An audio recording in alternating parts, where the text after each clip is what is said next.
suppose, Grella, Inter's going to be really disappointed, aren't they? Because all the talk was off the pitch with Liverpool coming into the game for Inter to give up a penalty in that fashion. Did you feel like it was a penalty, or was it soft for you? It's a really interesting one. By the letter of the law, you have to call this a penalty, because if you don't call it a penalty, then like you enter into this gray area. Well, if he holds it for 1 second longer, it is. If he lets it go 1 second earlier, it's not. For me, I don't like it. Being like a footballer, I think it's just a quick hold. I've always said you can grab for a quick second and then you can let go, but when you slow motion it in today's game, Tony makes the point to me earlier, it's just really dumb play from Bastoni, because Wirtz is going away from the goal. There's plenty of guys around him. He's not going to hurt you there.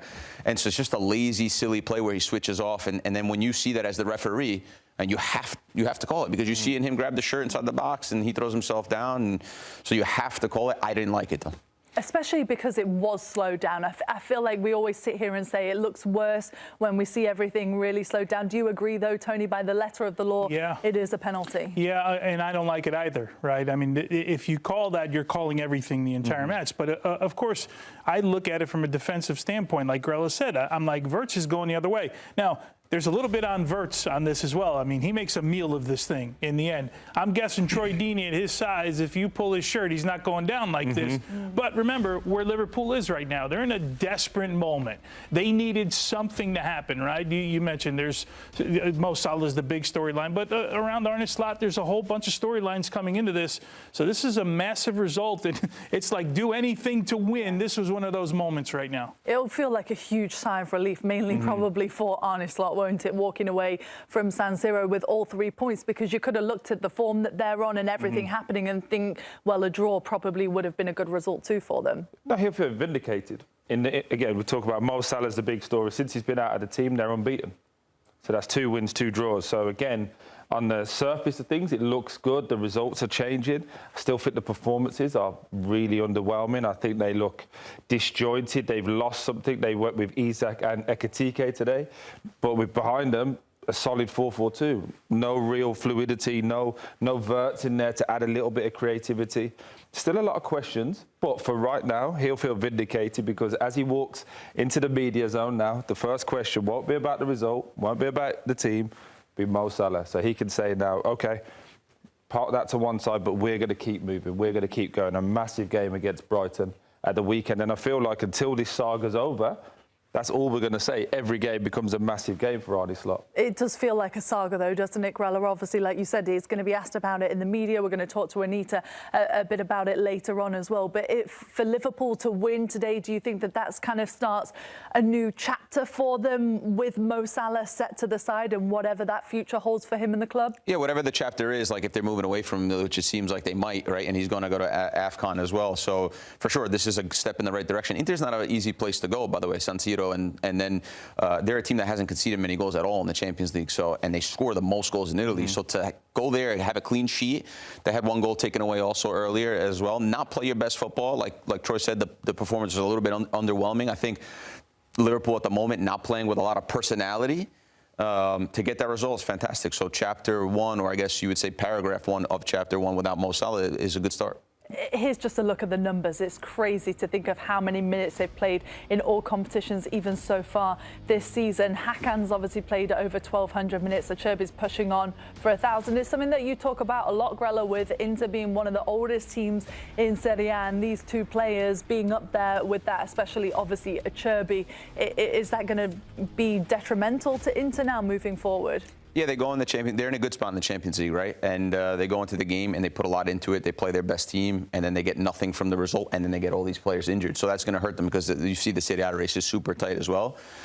It's been a known fact that Inter is last year the oldest team. Now they're the second to last oldest team. Napoli's a little bit older than them, but it's close. And they have an aging back line, and they have an aging midfield now also, right? Mkhitaryan in there as well today. So for sure there needs to be some replacements. They've done a lot with a little. When you compare the other teams that are competing against the Champions League, 2 Champions League finals in 3 years, with the budget that they're on, is incredible. But it's clear now that, Acerbi can't play those kind of minutes. It's not my opinion. It's just the math. when you get up past 35, 36 years old, the body can't do what it once did, and it doesn't recover as fast either. And they have obviously big game on the weekend as well. So, yeah, it's a concern for sure. Whether they strengthen or not in January will be huge, depending on the outcome of their season. And also, the game got stretched. Everything you see there is them doing recovery runs, and as you get older, the more innocuous ones are more the problems. When no one's you much prefer a big tackle, and you go, okay, that's an impact. These injuries are running back, making slide tackles with no one touching you. They're normally bad ones. Soft tissue, right? Yeah, they're normally bad, aren't they? Right, when you can't pin one certain incident to it, but you could even see that spray. I mean, what was that spray going to do on his hamstring? Cold spray. How you feeling? You in the break room? She banged their head against the wall. Nobody was there. Are you okay? Is your injury going to be okay? Thank you for asking if I'm okay, because you didn't at the time. After you stopped laughing after 4 minutes. I think for Inter, though, what is a realistic outlook for them this season? Because we've sat here year after year and said they're the best team in Serie A on paper, yet they haven't won in the last couple of seasons. Now the Champions League, with how strong some of the other teams in Europe look, it doesn't look like they're one of the favourites to make it deep in this competition. Or am I wrong, Tony? Should we expect them to go a long way? We went last year, right? In the first 8 match days, they didn't concede in 7. They had 7 clean sheets, and we still didn't consider them, right? And then look what they did, making a run to the final. I mean, we saw the most epic semifinal that we've ever seen, maybe in Champions League against Barcelona. So we continue to count them out. I feel like we continue to count them out some weeks in Serie A as well because of the age. But it seems like this group of players knows how to show up when the time is to show up. And when you get a little bit older, sometimes you pace yourself a little bit. And not that you're saying to yourself, hey, I'm going to pace myself today, but your body just tells you today maybe isn't the day, right? But in the big moments, what we've seen from this side is they continue to get the job done, right? And we didn't count them in last year. Let's face it. We sat here for 3 months and said, Inter, this is the week, this is the week they lose. And maybe they had a little easier run last year in that first phase, but they still only conceded one in, I think it was the 8th match day of the season, if I'm not mistaken. Yeah, so they know how to defend, which keeps you in competitions all the time, and they have found ways. And keep in mind, they've still got some deadly goal scorers up top, and that will always keep you in the game. I think as well, if they can get past this next round without having to play the 2-legged knockout tie with some of these aging legs, that'll massively help them. And I know it's only 2 games, but in what's such a condensed, heavy schedule for Inter, that would go a long way, right, for a team like this. And there's a little break now as well for Christmas coming up, which obviously helps. In England, we don't have that. But I also just think, we're talking, go to Tony's point, when you're a little bit older, you don't want the game stretched, so you could do little things. You could be like, when the ball goes into a bit of a basketball game, you go, right, let's get on it, let's play 3 or 4 passes. And I just think Inter have this wonderful pitch IQ that go, okay, now's the moment to press. Okay, now's the moment to keep the ball. Against Liverpool, unfortunately today, it became basketball because they kept turning the ball over. Normally, though, they'll be fine and they'll be right up there. You do not want to play an Italian team, as Grella keeps telling me, in the knockout phases. You don't. Who do you think will go further in this Champions League campaign, Grell? Inter or Liverpool? Interesting. Like, if you're looking at it right now, probably. I thought the game was okay today, by the way, from both sides. Just they were lacking that last little bit in the final third. But I think Inter, if you're looking at it, because as a team, like, again, made the Champions League final recently. It's the same group of players. They actually got deeper. They actually got better. They actually added Boni up top and Pio Esposito as well, and Zielinski in the midfield, a little nutmeg on McAllister today as well. So they got deeper, and they know how they're going to play. Kivu's gone in and hasn't changed anything. Obviously, then you look at the other side. Liverpool, I think, is now with tonight 5 wins in the last 16 or something like that. So snapshot of today, Inter looks like they're going to get further, more. They know exactly what they need to do. They know their strengths. They know their weaknesses. Right now, at the moment, I don't know. I spoke to a Liverpool fan today who's got season tickets there, and he was like, I don't know what they do. They've lost, like, what their identity is and how they play. I couldn't tell you how they play football. And this guy goes every single week to watch them play. So saying that tonight, Inter. Do you boys agree? Yeah, I like their depth. I don't like the injury status, though. That's the problem, right? You at some point it breaks down, right, Poppy? And we talk about putting your foot on the ball when the game. Çalhanoğlu is one of those guys that does it for you. So now you got a guy that's experienced that is not, who knows how long he's going to be. We'll find out here in the next couple hours, I'm sure. So that's the part that worries me a little bit. But as far as Inter, Liverpool, as far as playing in big games, they both understand it, right?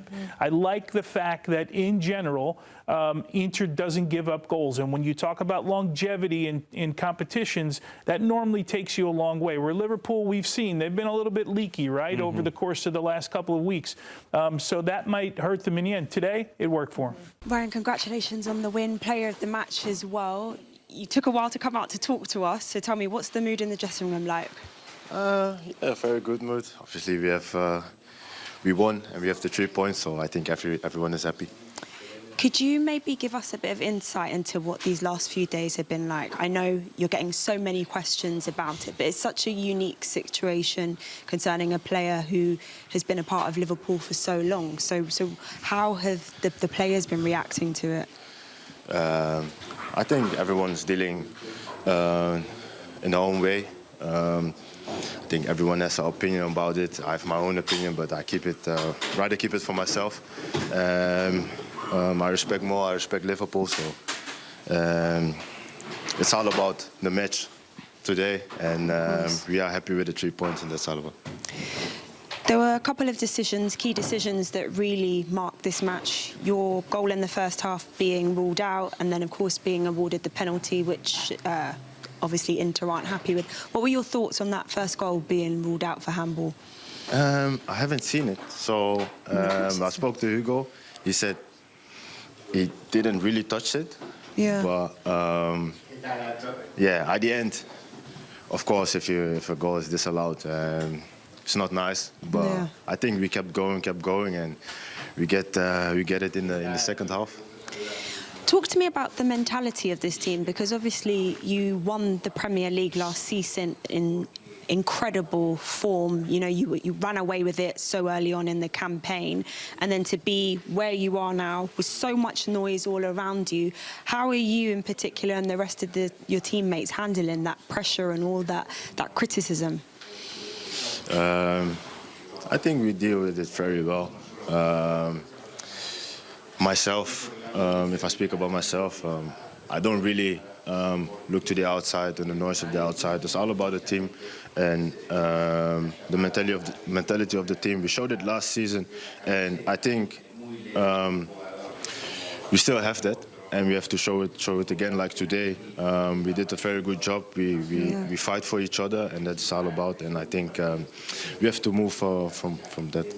Yeah, of course. And just finally, though, you speak about the mentality. Obviously, Mo Salah was so key to last season.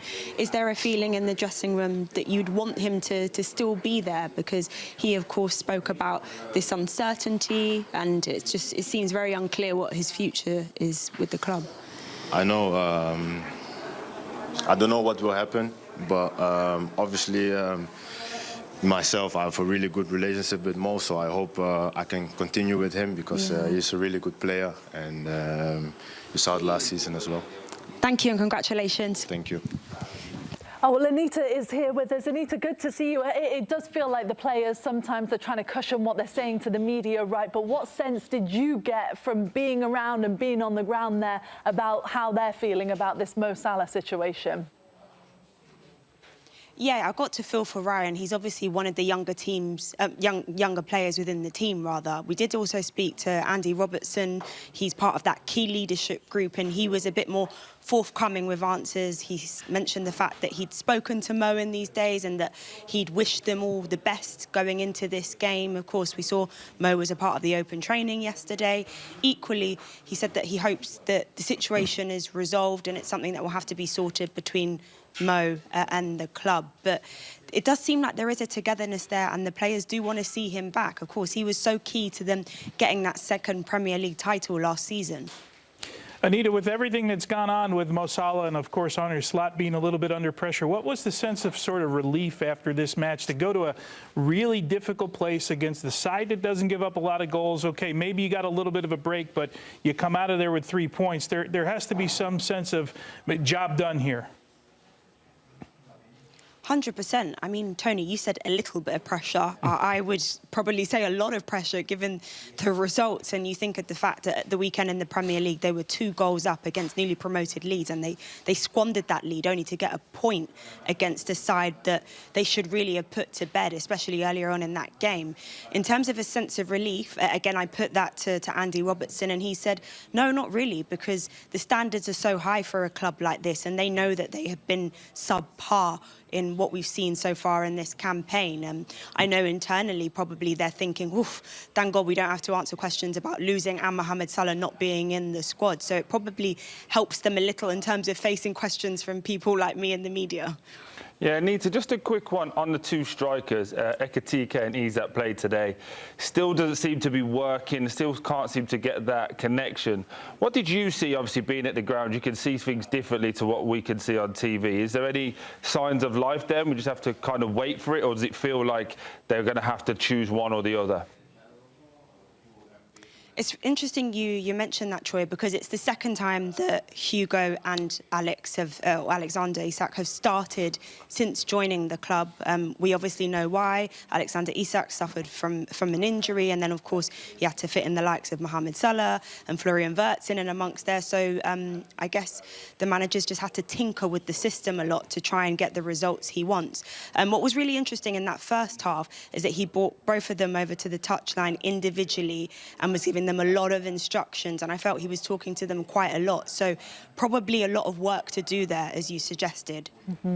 Anita, I know that you've been at San Siro. Obviously, you listen to the questions for Arne Slot, and a lot of them, even before the game, were about Mo Salah. I know that English media loves to speculate on whether he's played his last game for Liverpool. What do you think? Where do you think his future lies? Do you believe that we could have seen him play for Liverpool for the very last time already? I'd hope not, because he reached 250 goals, I believe, in 420 appearances. I hope that's the right stat. I said it before the game. But just what he's done in terms of putting Egypt and Africa on the map, he is their 3rd all-time leading goal scorer in terms of the numbers, and he's still hitting those heights. You think of last season, he got the Golden Boot. It's so hard to predict. I know that Arne Slot was asked today about the situation, because going into this game, it seemed that the only conversation he'd really had with Mo Salah was to communicate that he wouldn't be a part of the travelling squad. But there seems to be a suggestion that maybe if one was to apologise, that could maybe be some sort of an olive branch. I really couldn't tell you what the situation is like, because obviously the manager came out saying that you can talk to the media, but then you must face the consequences if you're going to speak in that manner. There's so much behind the scenes that we obviously don't know is going on. So I'm really sorry, I cannot speculate on that. I'd love to see him still play, though. Anita, take us from Inter's perspective. Obviously, there's controversy surrounding the penalty that was given to Liverpool. How are Inter taking this result, and how are they feeling about the penalty? Yeah, they're not happy at all, Nige. I asked Manuel Kanji and the manager, Christian Kivu.